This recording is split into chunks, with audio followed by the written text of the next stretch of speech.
As we come on the air tonight, the House has voted to pass a new spending bill. The new plan would temporarily fund operations through March and provide disaster aid. But it leaves out a suspension of the national debt ceiling backed by President-elect Trump.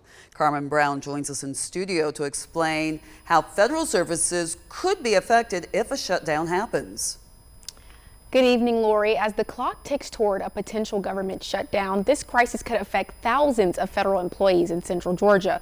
Here are some details on what could happen if the clock strikes midnight tonight without a deal.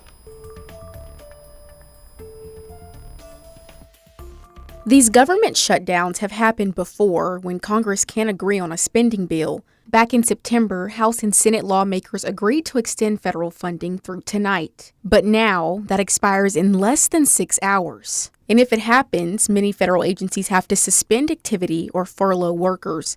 Some agencies will keep the lights on, but essential workers could have to work without pay. This includes military affairs, national historic parks, and airports. Central Georgia is home to all three. Robins Air Force Base, one of Central Georgia's largest employers, could be affected. In 2023, we sat down with 21st Century Partnership, a nonprofit that supports Robins. Their COO, Daniel Rhodes, said in case of a shutdown, some workers would be furloughed or work without pay. Also at risk for closing, national parks.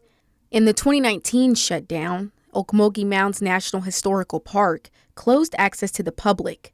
In March 2024, the U.S. Department of the Interior released a contingency plan to address public park access in case of a shutdown. And if you fly out of Middle Georgia Regional Airport or in Atlanta, you could face longer wait times, delays, and a shortage of TSA staff. As far as mail, the Postal Services says post offices will stay open and continue business if there's a shutdown, and folks will still receive their Social Security and Medicare benefits, but depending on the state, WIC and SNAP benefits may be interrupted.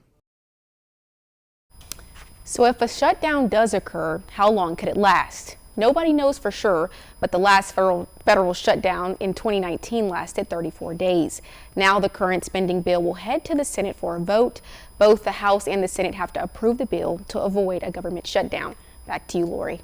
Thank you, Carmen. We will continue to bring you updates as we learn more later on tonight.